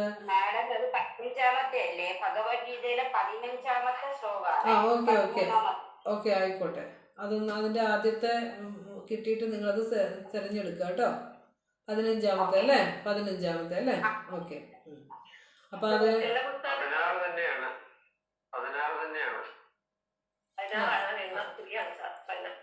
അത് നിങ്ങൾ 15 16 നിങ്ങൾ ആദ്യത്തെ മന്ത്രം നോക്കിയിട്ട് അതിൻ്റെ ആ സമാനമായ വരികൾ എഴുതിയെടുത്ത് അതിൻ്റെ ആശയം ഇതിൻ്റെ മന്ത്രം തന്നെയാണ്, കൂടുതൽ വ്യാഖ്യാനങ്ങൾ വേണ്ടവർക്ക് അതിൽ നോക്കി പഠിക്കാം. അത് പഠിച്ചു കഴിഞ്ഞാൽ അതിൻ്റെ കണക്റ്റഡ് ശ്ലോകാസും കൂടിയൊക്കെ വെറുതെ ഒന്ന് വായിച്ച് നോക്കിയാൽ ഈശാവാസ്യ ഉപനിഷത്ത് വളരെ എളുപ്പമാവും. ഇനി നിങ്ങൾക്ക് ഇന്ന് ഈ ശ്ലോകത്തിൻ്റെ ഓരോന്നും എടുത്തിട്ട് നിങ്ങൾ സ്വയം നിങ്ങൾ കുറച്ച് സമയം ഒരു അരമണിക്കൂർ നിങ്ങളൊന്ന് മാറിയിരുന്നിട്ട് ഈ മന്ത്രത്തിൻ്റെ ഓരോ വാക്കും എടുത്തിട്ട് നിങ്ങൾക്ക് മനസ്സിലാവുന്ന രീതിയിൽ സ്വയം ഒന്ന് നിങ്ങളിലേക്ക് പറയുക. കാരണം നമ്മളെക്കുറിച്ച് പറയുന്ന സത്യമായതുകൊണ്ടാണ് ഞാൻ അങ്ങനെ പറഞ്ഞത്. അപ്പോൾ പിന്നെ നിങ്ങൾക്ക് എന്ത് പഠിക്കുമ്പോഴും എളുപ്പമാവും. അതുകൊണ്ടാണ്. അടുത്ത പറയാണ്, അത് സർവാന്തരം അത് സർവത്തിനും പുറത്തുമാം. അപ്പോൾ അതിന് ദൈവദശകത്തിൽ ഇതിന് സമാനമായൊരു മന്ത്രം ഉണ്ടല്ലോ, അത് ഏതാന്ന് പറയാമോ? അത് സർവാന്തരം. അതെ. അപ്പൊ അതിന്റെ കൂടെ നമുക്ക് ഓക്കെ, അതിന്റെ കൂടെ അത് അവിടെ ഒന്ന് കുറിച്ച് വയ്ക്കുക. നമ്മൾ ആർക്കെങ്കിലൊക്കെ പറഞ്ഞു കൊടുക്കുമ്പോൾ ദൈവദശകവും കൂടിയൊക്കെ ഇതിന്റെ കൂടെ ചേർത്ത് പഠിപ്പിക്കാൻ നമുക്ക്. അത് അകവും പുറവും തെങ്ങും മഹിമാവാർന്ന നിൻപദം അല്ലേ? അവിടെ അത് സർവാന്തരം, സർവ അന്തരം എല്ലാത്തിൻ്റെ ഉള്ളിലാണ്. അത് സർവത്തിനും പുറത്തുമാം, അത് എല്ലാത്തിൻ്റെയും പുറത്തുമാണ്. സ്വർണം അതിൻ്റെ അകത്തും പുറത്തും ഒക്കെ സ്വർണം തന്നെയാണ്. ഒരു തിരയുടെ ഉള്ളിലും പുറത്തും ഉള്ളിലും ഒക്കെ വെള്ളം തന്നെയാണ്. ബ്രഹ്മശക്തിയിൽ നിന്ന് സ്പന്ദിച്ചുയർന്ന ഈ പ്രപഞ്ചം അകവും പുറവും ആ ശക്തിയല്ലാതെ മറ്റൊന്നുമില്ല. നാമങ്ങളും രൂപങ്ങളും ഇട്ടു അതുമാത്രമാണ് ചലിച്ച് പരിണമിച്ച് മാറി മാറി പോകുന്നത്. പക്ഷെ അതിലെ ചൈതന്യത്തിന് മാറ്റമില്ല. അപ്പോൾ ഇവിടെ അകപുറങ്ങൾ സോപാധികമാണ്. വെറുതെ ഒന്ന് മനസ്സിൽ കുറിച്ച് വയ്ക്കുക. അകവും പുറവും സോപാധികമാണെന്ന് പറഞ്ഞ ഒരു ഉപാധിയെ ആശ്രയിച്ച് വരുമ്പോഴാണ് നമ്മൾ അകവും പുറവും എന്നൊക്കെ പറയണത്. അതായത് ഞാനിപ്പോൾ ഇരുന്ന് ക്ലാസ് എടുക്കുന്നത് ഒരു മുറിയിലാണെങ്കിൽ ഞാൻ ഈ മതിൽക്കെട്ടിൻ്റെ ചുറ്റുഭിത്തിയുടെ ഉള്ളിലാണ്. ഇനി ഞാൻ മതിലിൻ്റെ പുറത്തിരുന്ന് എൻ്റെ മറ്റൊരു മുറിയിലാണ് ക്ലാസ് എടുക്കണമെങ്കിൽ ആ വീടിൻ്റെ ചുറ്റുമുള്ള മതിലിൻ്റെ ഭിത്തിയുടെ ഉള്ളിലാന്ന് പറയാം. ഇനി അതും കഴിഞ്ഞ് പുറത്തുനിന്ന് എടുക്കണമെങ്കിൽ ഞാൻ ചുറ്റുമതിലിൻ്റെ പുറത്താന്ന് പറയാം. ഇനി അതിൻ്റെ പുറത്തുനിന്നാണെങ്കിൽ ഞാൻ ഈ പഞ്ചായത്തിൻ്റെ ഉള്ളിലാന്ന് പറയാം. അങ്ങനെ നമുക്ക് ഈ അകവും പുറവും ഒക്കെ ഒരു ഉപാധിയെ ആശ്രയിച്ച് വരുന്നതാണ്. പരമസത്യത്തിന് ഉപാധിയില്ല, അകപുറങ്ങളില്ല. ഒറ്റ പോയിന്റ് അങ്ങനെ മനസ്സിലാക്കിയാൽ മതി. പരമമായ സത്യത്തിന് അകപുറങ്ങളില്ല. ഇത് എല്ലാത്തിൻ്റെയും അകവും പുറവും നിറഞ്ഞിരിക്കുന്നു. വേണമെങ്കിൽ നമുക്ക് തിരയും സ്വർണവും ഒക്കെ രണ്ട് ഉദാഹരണമായിട്ട് കൊടുക്കാം. അപ്പോൾ അത്രയാണ് അതിനകത്ത് മനസ്സിലാക്കാനുള്ളത്. അപ്പോൾ പരസ്പര വിരുദ്ധങ്ങളായ ആശയങ്ങളാണ് ഇതിൽ പറയുന്നതെങ്കിലും ഓരോന്നിനും അതിൻ്റെതായ അർത്ഥതലങ്ങളുണ്ടെന്ന് ഇപ്പോൾ നമുക്ക് മനസ്സിലായി. വെറുതെ അത് പറഞ്ഞതല്ല. അത് പ്രപഞ്ചവുമായി ചേർത്ത് പഠിക്കുമ്പോൾ, നാം എന്ന ജീവനുമായി ചേർത്ത് മനസ്സിലാക്കുമ്പോൾ ഇത് രണ്ടും ശരിയാണ്. നമ്മൾ അറിയേണ്ടത് മാറുന്ന പ്രപഞ്ചത്തിൽ മാറ്റമില്ലാത്ത പരമസത്യത്തെ അറിഞ്ഞ് ആ സത്യം തന്നിലാണെന്ന് അറിഞ്ഞ് അതിനെ സാക്ഷാത്കരിക്കുമ്പോൾ മാത്രമാണ് നമുക്ക് ഈ പുറത്തുള്ളതും അതിൻ്റെ തന്നെ പ്രകടനമാണെന്ന് അറിയാൻ സാധിക്കുകയുള്ളൂ. ആദ്യം പുറത്ത് പഠിക്കാൻ പറ്റില്ല. അതാണല്ലോ ശാസ്ത്രലോകമാണല്ലോ നമുക്ക് ഉദാഹരണം. അവർക്ക് എന്തുകൊണ്ടാണ് കിട്ടാത്തത്? അവർ പുറത്തെ വസ്തുക്കളെ പഠിച്ചേക്കണേ. അതുകൊണ്ടാണ് അവർക്ക് അതിനകത്തുള്ള സ്പന്ദനം മാത്രം അവസാനം കിട്ടി. ആ സ്പന്ദനം അകത്തുള്ളതിൻ്റെ സ്പന്ദനമാണെന്ന് അറിയണമെങ്കിൽ ഓരോരുത്തരും അവരവരിലേക്ക് ആ സത്യത്തെ മനസ്സിലാക്കേണ്ടതുണ്ട്. അകത്തുനിന്നാണ് ചലിച്ച് പുറത്തെ പ്രതിബിംബം പുറത്ത് കാഴ്ചകളായിട്ട് വരുന്നത്.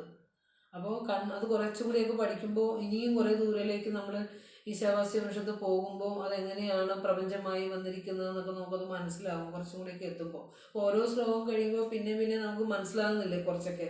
അതുപോലെ ഇപ്പം നമ്മൾ കണക്ട് ചെയ്ത് വേണം ഓരോ ശ്ലോകവും പഠിക്കാനായിട്ട്. അതായത് താൻ ആത്മാവായി സാക്ഷാത്കരിച്ച സത്യം തന്നെയാണ് സകലത്തിലും ആത്മാവായി വിളങ്ങുന്നത്, ചൈതന്യമായി വിളങ്ങുന്നത് എന്ന് ഒരു യോഗിക്ക് സംശയരഹിതമായി തെളിയുന്നു. ഒന്നുകൂടി മനസ്സിലാക്കാം.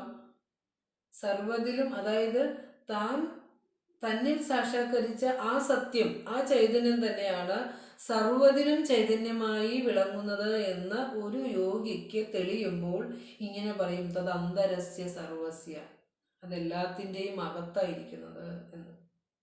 ഇത് വേണമെങ്കിൽ നിങ്ങൾ ഭക്തി ദർശനം എന്ന് എഴുതിയിട്ടോ അവിടെ. ഭക്തി ദർശനം കുറേ സൂചനകൾ മാത്രം കൊടുത്താൽ മതി, എന്നിട്ട് അതിലൂടെ പോവുക, അതൊക്കെ ഒന്ന് വായിച്ച് മനസ്സിലാക്കുക. ഭക്തി ദർശനത്തിൽ 1-2 ശ്ലോകം വെറുതെ ഒന്ന് വായിച്ചു നോക്കൂ.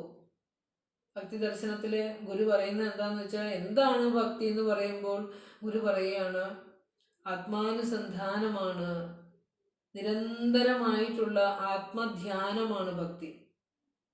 ഇതൊക്കെ പഠിച്ചാലും നമ്മൾ പലരും ഉപനിഷത്തൊക്കെ ചർച്ച ചെയ്യുന്നവർ പലരും പഠിക്കുമ്പോഴും ഗുരുവായൂരപ്പനും കൃഷ്ണനും പിന്നെ ശിവനും ഒക്കെ വരും. കാരണം എന്താണെന്ന് വെച്ച് കഴിഞ്ഞാൽ ആ രൂപത്തിൽ എനിക്ക് ചിലപ്പോൾ പലപ്പോഴും ചിരി വരും. കാരണം എന്താണെന്ന് വെച്ച് കഴിഞ്ഞാൽ പരമസത്യമൊക്കെ മാണ്ഡവ്യമൊക്കെ നന്നായിട്ട് പഠിക്കും, അത് അദൃശ്യനാണ്, അവ്യവഹാര്യനാണ്, അഗ്രാഹ്യനാണ് എന്നൊക്കെ പറയും. പക്ഷേ അതൊക്കെ വെറും നാമവും രൂപവും വാക്കുകളും മാത്രമാണെന്ന് തോന്നും. ഭക്തിയുടെ ലെവലിൽ വരുമ്പോൾ നമുക്കൊക്കെ, എൻ്റെ ഒരാളെ മാത്രമല്ല പറയണം, നമ്മളെല്ലാവരെയും പറയണം അല്ലേ. അപ്പോൾ രൂപത്തിലേക്ക് അപ്പുറത്തേക്ക് സഞ്ചരിക്കാനായിട്ട് നമുക്ക് പറ്റണില്ല. അതുകൊണ്ടാണ് ഈ സത്യത്തെ വീണ്ടും വീണ്ടും വീണ്ടും കേൾക്കണമെന്ന് പറയുന്നത്. ഗുരു പറഞ്ഞിട്ടുണ്ട്, എല്ലാ അധ്യാത്മശാസ്ത്രങ്ങളും ഗുരുക്കന്മാർ പരസ്പരം പൂരിപ്പിക്കുന്നവരാണ്. എൻ്റെ ഗുരു പറഞ്ഞത് ശരി, നിന്റെ ഗുരു പറഞ്ഞത് തെറ്റെന്നല്ല, അവരൊന്നേ പറഞ്ഞിട്ടുള്ളൂ. ഭക്തിസൂത്രം പറഞ്ഞാലും ഭാഗവതം പറഞ്ഞാലും യോഗവാസിഷ്ടം പറഞ്ഞാലും ശങ്കരദർശനം പറഞ്ഞാലും ഗുരു പറയുമ്പോഴും ആരും പറഞ്ഞിട്ടില്ല ഈശ്വരൻ ഇരിക്കുന്ന പുറത്താണ്. എല്ലാവരും എന്നിട്ടും എന്തുകൊണ്ടാണ് ഈ ലോകം ഇത്ര അജ്ഞതയിലേക്കും അധപ്പതനത്തിലേക്കും പോകുന്നത്? ഒരു പ്രശ്നം വരുമ്പോൾ ഇപ്പം നമുക്ക് ആശുപത്രിയിലൊക്കെ കിടക്കുമ്പോഴാണ് കൂടുതലും ഇതിനെയൊക്കെ ആളുകൾ യൂസ് ചെയ്യുന്നത്. അതായത് ഒരു രോഗം വന്ന് വല്ലാതെ നമ്മൾ തളരുന്ന, കയ്യിൽ ധനം നഷ്ടപ്പെടുന്ന, നിസ്സഹായരായിരിക്കുന്ന ആളുകളുടെ അടുത്തേക്ക് ഇത്തരത്തിലുള്ള ആളുകൾ കടന്നു വരും. എന്നിട്ട് പറയും, നിങ്ങൾ അങ്ങനെ ചെയ്താൽ മാറും. നമ്മളുടെ ആത്മസ്വരൂപത്തിനോട് പ്രാർത്ഥിച്ചാൽ നടക്കാത്ത കാര്യമൊന്നുമില്ല എന്ന് നമ്മൾ അറിഞ്ഞാൽ പിന്നെ മറ്റൊരാൾ നമുക്ക് വേണ്ടി പ്രാർത്ഥിക്കണം. പലപ്പോഴും ചിരി വരും നമുക്ക്. അപ്പോൾ പലരും അതിലൊക്കെ പെട്ടുപോവുകയാണ് അങ്ങോട്ട് നമ്മൾ. കാരണം എന്താണെന്ന് വെച്ചാൽ നമ്മുടെ നിസ്സഹായ അവസ്ഥയെ ചൂഷണം ചെയ്യാൻ വരുവാണ്. ഇപ്പോൾ ഏത് പ്രതിസന്ധികളിലും ഏത് ജീവിത ദുഃഖങ്ങളിലും കൂട്ടായി എന്നിലുള്ള ചൈതന്യമുണ്ട്, ഞാൻ ഇതിനെയും ഞാൻ മറികടക്കും എന്നൊരു ഉറച്ച വിശ്വാസം നമ്മളിലേക്ക് എന്ന് വരുന്നോ അന്ന് നമ്മൾ ശരിയായ ഭക്തിയിലാണ്.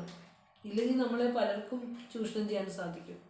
അപ്പം അത്തരത്തിലുള്ള ചൂഷണത്തിലേക്ക് പോകാതിരിക്കാൻ ഭക്തി ദർശനം നന്നായി പ്രചരിപ്പിക്കണം, പഠിക്കണം, യഥാർത്ഥ ഭക്തി എന്തെന്നറിയണം. അപ്പോൾ ഗുരു പറയുകയാണ്, ഇത് ഈ 8:42 ഭക്തി ദർശനത്തിൽ പറയുകയാണ്, ആത്മാവിനെ നിരന്തരം ധ്യാനിക്കുന്നതാണ് ഭക്തി. അതുകൊണ്ടാണ് ഊണിലും ഉറക്കത്തിലും അല്ലയോ പരമാത്മാവേ എന്ന് വിളിച്ചിട്ട് ഗദ്യപ്രാർത്ഥനയിൽ പറഞ്ഞ എന്താ, ഊണിലും ഉറക്കത്തിലും ഇടവിടാതെ അങ്ങേ എനിക്ക് ധ്യാനിക്കണം, ഓർക്കണം, സ്മരിക്കണം എന്ന് പറയണത് എന്തുകൊണ്ടാണ്? പുറത്തൊരു അവിടെ കോലദിലേശനെ പ്രതിഷ്ഠിച്ചു തന്നു. കോലദിലേശനുണ്ട്, ശിവനുണ്ട്. അതിനപ്പുറം, ആ രൂപത്തിനപ്പുറം പോകണമെന്ന് വിചാരിക്കുന്ന ഒരു ഭക്തനോടാണ് പറഞ്ഞത്. ഭക്തിയുടെ പരമമായ ലക്ഷ്യത്തെക്കുറിച്ച് ഗുരു അവിടെ വെച്ച് പറഞ്ഞത്, കൊല്ലത്തുകര വെച്ച് പറഞ്ഞത് അല്ലേ. ആ പരമാത്മാവിനെ ഇടവിടാതെ സ്മരിക്കണം എന്ന് പറഞ്ഞത്. അത് തന്നെയാണ് ഭക്തി ദർശനത്തിൽ പറയുന്നത്, ആത്മാനുസന്ധാനമാണ് ഭക്തി. എന്തിനാ ഇങ്ങനെ ആത്മാവിനെ തിരയണത് എന്ന് ചോദിച്ചാൽ അവിടെ ആനന്ദമുണ്ട്. ആത്മാ ആനന്ദകനക. നീ പുറത്ത് തേടണില്ലേ? ആഹാരത്തിലൂടെയും ലഹരി വസ്തുക്കളിലൂടെയും മറ്റ് സുഖഭോഗ വസ്തുക്കളിലൂടെയും എല്ലാം നീ തേടുന്ന ആനന്ദം നിന്റെ ഉള്ളിലായിരിക്കുന്നത് എന്ന് ഗുരുക്കന്മാർ പറഞ്ഞു തന്നു. ഇനി ഇതിലും ലളിതമായി ആരാ നമ്മളോട് പറയാൻ വരിക? എന്നാൽ നമ്മുടെ ഭക്തിയുടെ സിദ്ധാന്തങ്ങളൊക്കെ ഒന്ന് മാറുക. അപ്പോൾ പറയുകയാണ്, അങ്ങനെ അടുത്തത് പറയുകയാണ്, തന്നിൽ ഈശ്വരനെ, ആ ആത്മാവിനെ ധ്യാനിച്ചു കഴിയുമ്പോൾ അടുത്ത ശ്ലോകത്തിൽ പറയേ, അനുസന്ധീയതേ ബ്രഹ്മാനന്ദഘനോ യതഃ സദാ ബ്രഹ്മാനുസന്ധാനം ഭക്തി. അപ്പോൾ തന്നിൽ സാക്ഷാത്കരിച്ച അനുഭവിച്ച തന്നിൽ അറിയുന്ന ആ ഉണ്മ തന്നെയാണ്, ആ ചൈതന്യം തന്നെയാണ് പുറത്ത് സകല വസ്തുക്കളിലും ചൈതന്യമായിരിക്കുന്നത്. ആ ജീവോ ബ്രഹ്മൈവ, ഈ ജീവൻ തന്നെയാണ് ബ്രഹ്മം എന്ന ബോധത്തിലേക്ക് എത്തണമെന്ന് രണ്ടാമത്തെ ശ്ലോകത്തിൽ പറയുന്നുണ്ട്. അപ്പോൾ ഇവിടെ തത്, അതുകൊണ്ടാണ് പറഞ്ഞത് തത് അസ്യ സർവസ്യ അന്തഃ തത് സർവസ്യസ്യ ബാഹ്യത. ഇത് അകത്തെ പൊരുളിനെ തെളിയുമ്പോൾ ഈ അകത്തുള്ളത് തന്നെയാണ് പുറത്തുള്ളത് എന്ന ജ്ഞാനത്തിലേക്ക് നമുക്ക് എത്താനാവും. അതുകൊണ്ടാണ് എന്ത് പ്രയോഗം നോക്കിയ ഋഷിമാരുടെ. നമുക്കൊന്ന് എങ്ങനെ ഇത്രയും പദങ്ങൾ അവിടെ ചേർത്ത് വെച്ചു. ഒരു സൂത്ര രൂപത്തിൽ ഏതാനും വാക്കുകൾ കൊണ്ട് ഈ പ്രപഞ്ചത്തെ ആകെ ചേർത്ത് വെച്ചിരിക്കുകയാണ് ആ മന്ത്രത്തിൽ. ഒന്ന് ആലോചിച്ച് നോക്കൂ. അപ്പോൾ നിന്ദിക്കാൻ തോന്നില്ല, ഒന്നിനെയും നിന്ദിക്കാൻ തോന്നില്ല, എല്ലാത്തിലും നന്മ കാണും. ഒരു നിഷ്കളങ്ക ഭക്തന്റെ ആ ഭക്തിയെ പോലും നമുക്ക് എന്താ ദൈവമായിട്ട് പരമ്പൊരുളായിട്ട് തന്നെ കാണാൻ പറ്റും. അതിനൊന്നും അറിവിൻ്റെ ഇത് വെച്ച് ആർക്കും നിന്ദിക്കാൻ സാധ്യമാകില്ല, ശരിയായ ജ്ഞാനമുള്ളവർക്ക്. അത്രേ പറയുന്നുള്ളൂ. വാക്ക് നമ്മൾ എക്സ്പ്ലെയിൻ ചെയ്തിട്ടുണ്ട്. അത് മനസ്സിലായിട്ടുണ്ടോ? നിങ്ങൾക്ക് മനസ്സിലാക്കാൻ ബുദ്ധിമുട്ടി? തന്നേജതി തദ്ദൂരേ തദ്വന്തികേ അത് തത് സർവാന്തരം അത് അത് ലോലമത അലോലം അത് ദൂരമതന്തികം അത് സർവാന്തരം അത് സർവത്തിനും പുറത്തുമാം എന്നാണ് മന്ത്രം. അപ്പോൾ ഇന്നത്തെ ക്ലാസ് നമുക്കിവിടെ സമാപിക്കാം. അടുത്ത മന്ത്രം നമുക്ക് അടുത്ത ക്ലാസ്സിൽ, എന്തെങ്കിലും സംശയങ്ങളുണ്ടെങ്കിൽ അടുത്ത ക്ലാസ്സിൽ നമുക്ക് അത് പരിഹരിക്കാം. പൂർണ്ണമദ പൂർണ്ണമിദം പൂർണ്ണാത് പൂർണ്ണമുദച്യതേ പൂർണ്ണസ്യ പൂർണ്ണമാദായ പൂർണ്ണമേവാവശിഷ്യതേ. ഓം ശാന്തി ശാന്തി ശാന്തി. ശ്രീനാരായണ.